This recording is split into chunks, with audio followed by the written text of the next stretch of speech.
Muito bem, pessoal, sejam bem-vindos à nossa segunda aula da primeira temporada de aulas aqui do Tommy.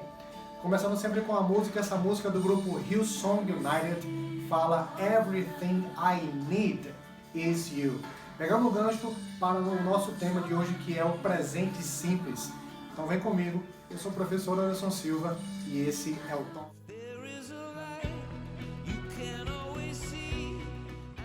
E aí, galerinha do YouTube, beleza? Hoje na nossa aula, então, como eu disse a vocês, nós vamos falar sobre o presente simples. E o que seria isso, então, professor? Presente simples, ele vai representar a nossa rotina, aquilo que a gente faz todos os dias. Nesses verbos, a gente vai jogar ali, então, o presente simples para apresentar tudo isso pra gente, beleza? Então, quando eu digo assim, ó, eu acordo pela manhã, eu tomo café, eu vou pra escola, nesse momento ninguém tá indo pra escola de jeito nenhum, por causa dessa pandemia muito louca, mas nós assistimos TV, enquanto estamos almoçando, nós assistimos a Netflix, depois a gente joga um FIFA lá no videogame e por aí segue. Então, ações que acontecem rotineiramente, certo? Isso a gente coloca tempo presente. Eu assisto, eu acordo, eu tomo café, eu tomo banho, eu brinco com meu filho e por aí vai, beleza? Então, como a gente faz isso em inglês? Hoje a gente vai aprender, então, a construir essas frases, como a gente, então, organiza essas ideias, quais são as regras que estão aí. Porém, é o seguinte, o presente simples é um assunto um pouco longo. O que nós vamos fazer? Vamos dividir essa aula aqui em duas. Nessa primeira parte, vamos falar apenas das frases afirmativas, ok? Beleza? Para a gente dar continuidade, eu vou primeiro explicar outra coisa para vocês. Se vocês observaram a nossa primeira aula aqui no nosso canal, a gente fala sobre presente contínuo. Só que lá também eu mostro o processo de formação das palavras utilizando os verbos, né? A partir de onde os verbos estão e como a gente pode modificá-los. O que eu estou querendo dizer com isso? Os verbos, quando se apresentam lá no dicionário, eles vão se apresentar sempre com uma partícula to antes deles. O que é isso? Quando você fala to, o cara vai lembrar do número 2, né? One, two, foi o que eu já aprendi. Não, mas não é bem assim. Não estou falando do número agora, tá? Estou falando de uma partícula que joga os verbos para o infinitivo. Aí você vai dizer, professor, mas o que é infinitivo? Eu não lembro mais. Pega o gancho aí do português. O infinitivo é quando a gente tem os verbos com AR, ER, IR e também OR. Por exemplo, trabalhar, comer, sair, contrapor. Então esses verbos estão no infinitivo. Eu não posso pegar esses verbos aqui, juntar a eles um pronome e conjugar uma frase, criar uma frase, coisa e tal. Eu não posso dizer assim, ó, eu trabalhar. Eu não posso dizer isso. Eu comer todos os dias. Não. Eu vou ter que fazer uma concordância verbal entre sujeito e também esse verbo. Para que eu retire então esse verbo dessa ideia do infinitivo, do AR, ER, IR e OR, eu vou retirar esse to, que aparece antes dos verbos. Então observe bem aqui, quando eu coloco to work, eu enxergo automaticamente trabalhar. Esse AR que aparece aqui no final é representado por esse to, que está aqui antes, beleza? Então, quando eu vou juntar esse verbo trabalhar com um pronome, quando eu vou conjugar, criar uma frase e dizer que eu trabalho todos os dias, eu preciso retirar esse to que aparece ali. Então eu vou dizer para vocês o quê? I work every day. Tá certo? Então eu retiro esse to para que eu retire também essa ideia do AR. Tá certo? Para a gente continuar, perceba bem uma coisa que eu vou dividir aqui agora. Os pronomes pessoais. A gente já conhece os pronomes pessoais, só que eu vou fazer aqui uma divisão de dois grupos. No primeiro grupo eu vou colocar o pronome eu, você, nós, eles ou elas. No segundo grupo aqui eu vou colocar os pronomes ele, ela, ele ou ela, tá certo? Por que eu estou fazendo isso? Porque, gente, quando a gente utiliza os pronomes aqui do segundo grupo, em inglês, nas frases afirmativas e que estejam no presente simples, os verbos que acompanham esses pronomes, eles sofrem alterações. Que alterações são essas, professor?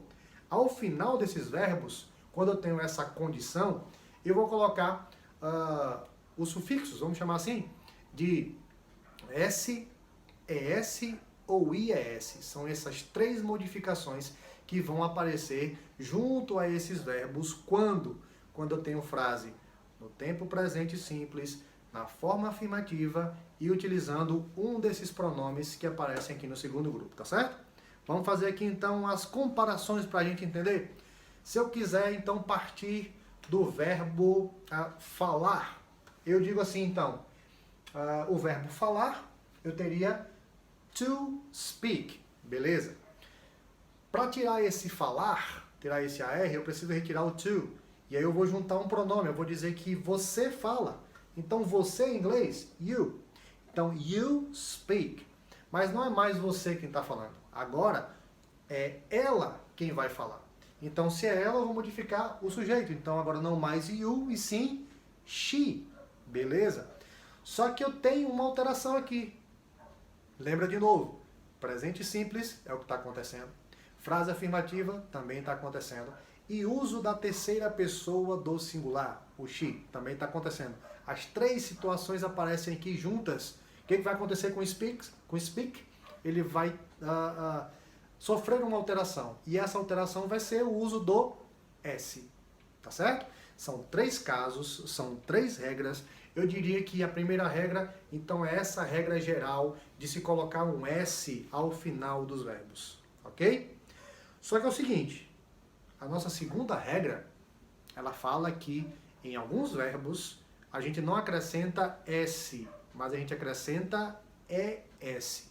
Como é isso? Vou pegar aqui o verbo, vou retirar esse to, vou colocar um pronome he, she ou it, e esse verbo eu vou colocar um ES. E que verbo vai ser esse? Vai ser naqueles verbos que terminem em O, S, SH, CH, X e Z. Esses verbos aí, eles compõem a segunda regra. Então, a esses verbos eu não vou acrescentar mais um S, mas sim um ES, certo? E como é que vai funcionar isso daí? Observa bem aqui de novo. Eu vou pegar aqui então o verbo to go. O verbo to go é o verbo ir. Veja, to go, ou seja, ir. Esse IR que aparece aqui refere-se a esse to. Eu vou retirar então esse to para poder conjugar os verbos. Eu vou dizer que você vai. O que eu faço? You go. Beleza, maravilha. Só que agora eu vou dizer que não é mais você quem vai, mas é ele quem vai. Então, beleza, eu vou substituir esse you por he. Então eu digo he go. Só que aí esse verbo termina em O. Terminando em O, a regra nos diz que eu acrescento um ES aqui. Então eu diria he goes e não mais he go, ok?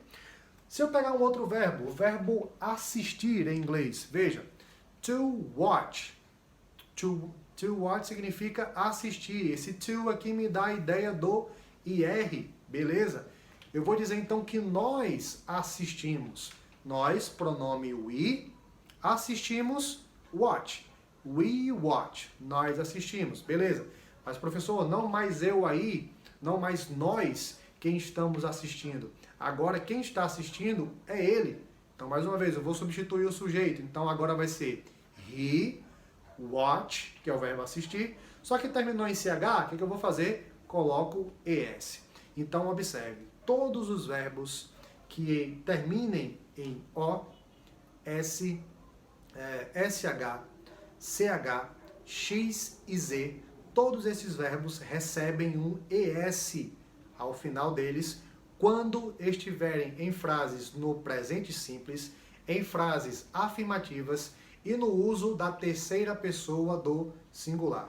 Tá claro isso aí? Muito bem.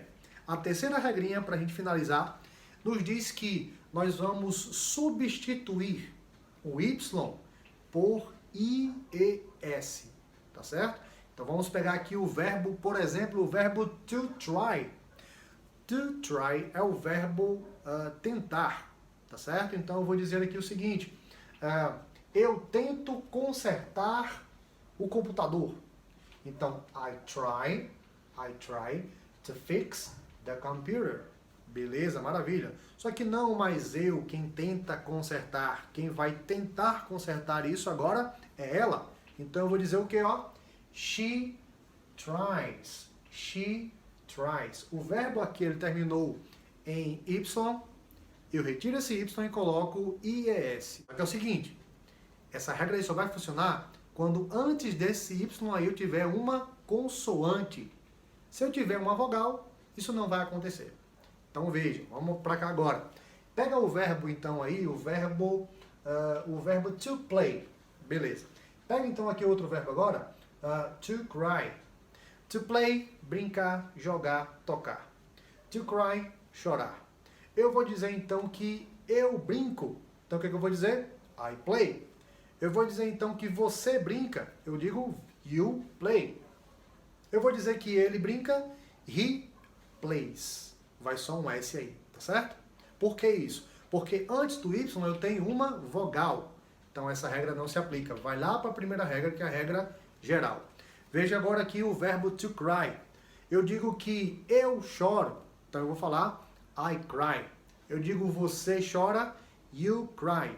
Eu digo que ela chora, she cries. Beleza? Então, para a gente finalizar, tem sempre aquele desafiozinho bacana. Qual vai ser o desafio dessa semana? Eu vou pegar esses verbos aqui, ó, e vou reescrever aqui nos comentários frases utilizando a terceira pessoa do singular. Ou seja, junto a esses verbos, eu vou colocar os pronomes he, she ou it. Você escolhe um desses três.